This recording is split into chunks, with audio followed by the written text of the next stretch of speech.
Los periodistas. Bueno, el tema de la opinión pública, de la libertad de expresión, de la capacidad que tienen los pueblos de informarse, de saber lo que está pasando, de la transparencia, es algo que nos preocupa, yo creo que a todos los países y a todos los mexicanos, en el caso México, por la censura que durante muchísimos años pues sufrimos y padecimos en los medios periodísticos, por lo menos de la época de la independencia hasta hace unos años. Manuel Díaz, muchas gracias por estar aquí. Al contrario, gracias por el espacio. Hemos avanzado en la libertad de expresión. Hoy día podemos decir muchas cosas y enterarnos de más cosas de lo que sucede en el entorno de hace 20 o 30 años, ¿no? Pues mire, yo te cuento una anécdota personal. Yo estaba escribiendo en un periódico en la página editorial en la época de Luis Echeverría y me permitía hacer algunas observaciones sobre el gobierno de Echeverría en las que yo no estaba de acuerdo. Fue el último editorial que escribí para ese periódico, que además no me lo publicaron. Simplemente después de leerlo me avisaron que a partir de ese momento me agradecían mi colaboración y que quedaba yo suspendido de poder escribir en la página editorial. ¿En qué periódico fue eso? En el periódico El Heraldo.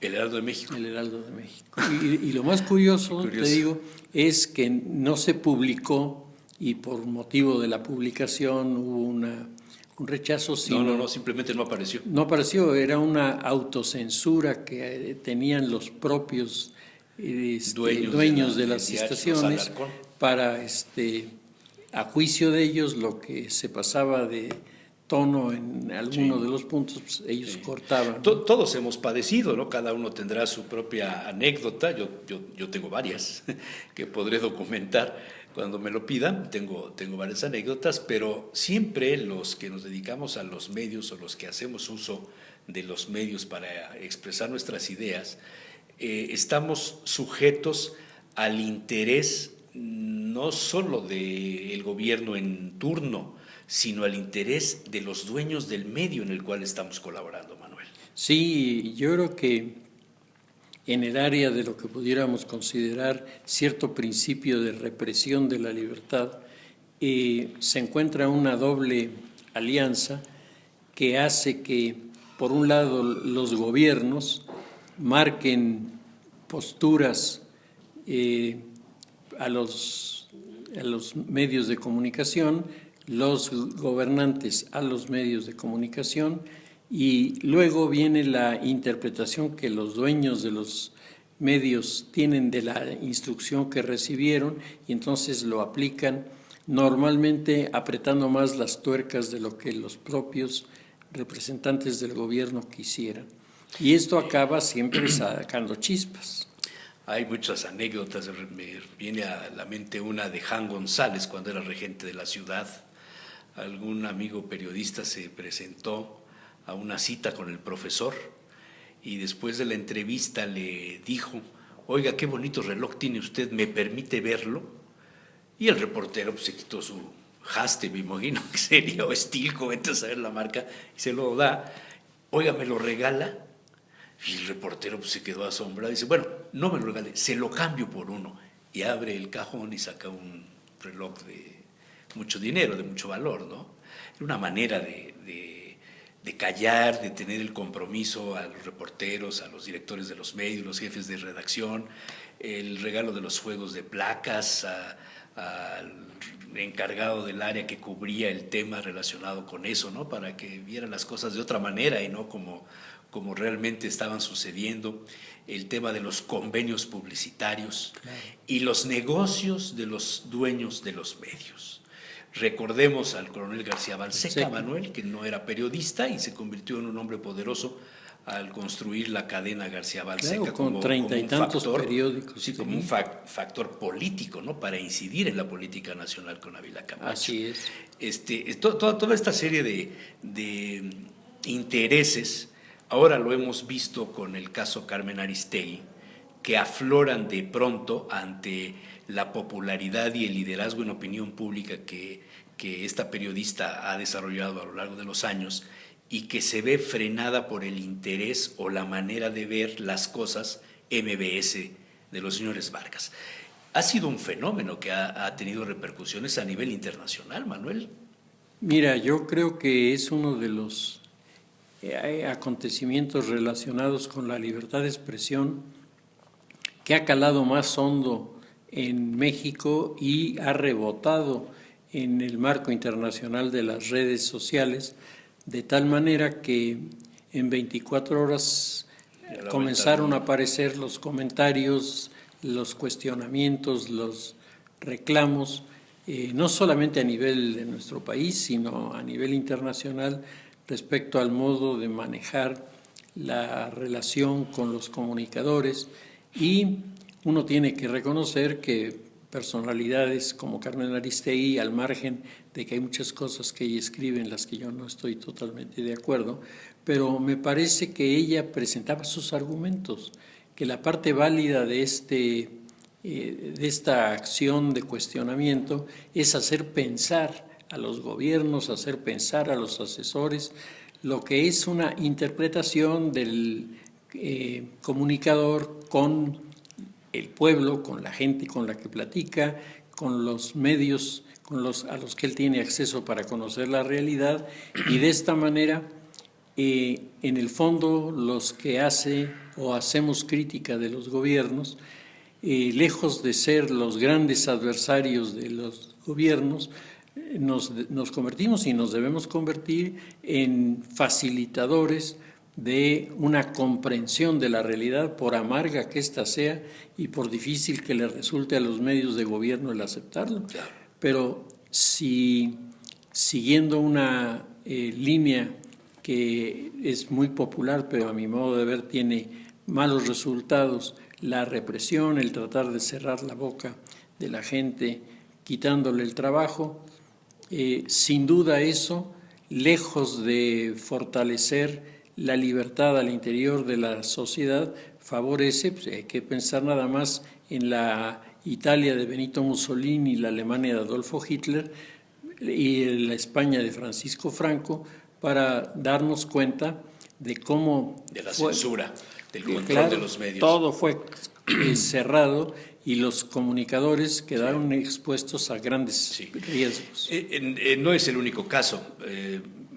Años antes o meses antes, Pedro Ferriz también salió por situaciones no muy claras, y bueno, ya vimos que uno de los ganadores de las licitaciones de las nuevas cadenas de radio y televisión eran los antiguos jefes de Pedro Ferriz, por decir algo.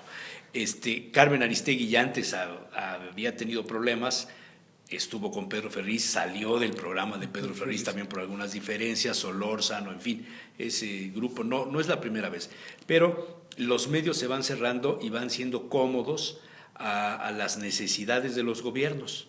En el caso de Puebla, pues lo hemos vivido y padecido muchos. Es el camino nuevo, las redes sociales, lo que está pasando pues en internet, estos mismos programas que nosotros hacemos, porque antes los hacíamos en la televisión privada por cable y ya no nos dejaron hacerlos. O sea, son los caminos que vamos buscando, y será ahora la nueva forma de irnos comunicando a los mexicanos, Manuel. Mira, en pleno proceso de tránsito entre modernidad y posmodernidad, se están viniendo abajo los modos de operar muchas relaciones, entre otras las relaciones de comunicación. Y esto hace que los regímenes de gobierno o los personajes de los gobiernos que no entienden los cambios que se están produciendo en el mundo, crean que regresando a los mecanismos más burdos que se operaban, por ejemplo, en este país en 1960, que con eso van a resolver el problema de la crítica de la sociedad. La sociedad se ha venido empoderando, Jesús Manuel.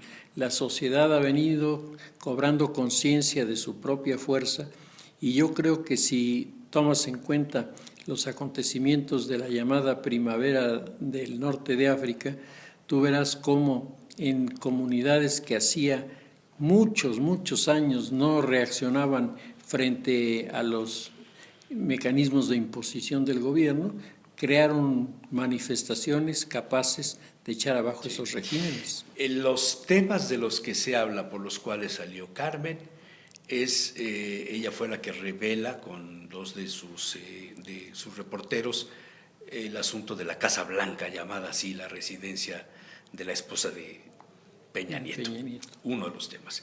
Y después dice que los temas que traían estos reporteros, que fueron también despedidos antes que ella, eran Tlatlaya, algunos documentos que parece ser eran muy pues comprometedores. Ese era uno, y el otro, el asunto Videgaray, el de las propiedades que tiene el secretario de Hacienda. Son dos temas que serían de un gran impacto a la vida nacional, Manuel. Y mira, yo creo que aquí tiene que haber de parte de la sociedad una presión muy intensa, porque nuestro país ha venido desarrollando este sentido de importancia de el hacer rendir cuentas a los funcionarios, con mucho atraso en relación al resto de los países, tanto de Norteamérica, de Estados Unidos, como de Sudamérica, en donde estos temas se manejan con mucho más naturalidad. Sí. Y el hecho de manejarlos... Bueno, en Estados Unidos despidieron al comentarista que se burló de la esposa de Obama. Claro, también. Una broma bien... Bueno, muy pesada, ¿no? Muy pesada, ¿no? Racista, además, ¿no? Sí, claramente racista, pero la propia comunidad norteamericana rechazó esta expresión, a pesar de que muchos de ellos no están de acuerdo con el gobierno de Barack Obama. Pero una cosa es que tú no estés de acuerdo y otra cosa es que te permitas ciertas cosas, ciertas expresiones en las que lastimas a la persona o lastimas a la comunidad, abusando de tu posición. Y me parece, Jesús Manuel, que este es el meollo de los problemas de la libertad de expresión en estos días. Hasta dónde los reporteros tienen, o los comunicadores tienen, el derecho de denunciar determinadas cosas. Y yo creo que la regla ahí pudiera imaginarse como todo lo que se refiere a los gobiernos, a la inversión de los recursos económicos, a los gastos de los funcionarios, es totalmente legítimo que la sociedad lo reclame. Lo sepa. ¿Por qué? Pues porque son nuestros impuestos los que, particularmente los que estamos atrapados en esa red que nos impide buscar por ser freelance en otras áreas que no pagan impuestos. Bueno, pues los que estamos obligados queremos saber qué se hace con nuestro dinero, ¿no? Y entonces hay ciertas áreas que los gobiernos deberían ser los primeros en reconocer, porque si lo reconocen y públicamente dan explicaciones que dejen a la sociedad contenta, o piden una disculpa a la sociedad por lo que ha pasado y de una manera oficial resuelven estos temas de propiedades y de malos envíos de funcionarios al extranjero a misiones nunca aclaradas, si eso los gobiernos lo manejaran bien, verían que primero su presupuesto les va a rendir más de lo que alcanza. Y segundo, la sociedad estaría muy identificada con esos gobiernos, porque nos estaríamos encontrando ante un hecho sin precedentes, ¿no? Sale raspado el gobierno de Peña Nieto, ¿no? Indiscutiblemente. ¿no? Le da un raspón fuerte. Fuerte, y llama la atención que su equipo de asesores, donde yo tengo entendido hay gente que son profesionales del área de la comunicación, particularmente del manejo de imagen, pues dejen que la figura del presidente sea vapuleada de esta manera, porque la respuesta ante las críticas no es quedarse callado, pensando que el silencio lo va a resolver. Sí, porque nadie piensa que Vargas haya tomado la decisión de decirle a Carmen Aristegui, vete. Claro. Todos suponemos que es un deseo presidencial, ¿no? Así es, haya sido o no haya sido, porque se ha creado además, y este es otro fenómeno muy importante, la percepción a nivel en nuestro país y fuera de nuestro país, que la figura del presidente Peña Nieto es una figura que tiene que ser echada a un lado en las decisiones de los mexicanos. Manuel, muchas gracias. Muy amable. Análisis breve y sustancioso, aquí en el espacio de los periodistas. Los periodistas.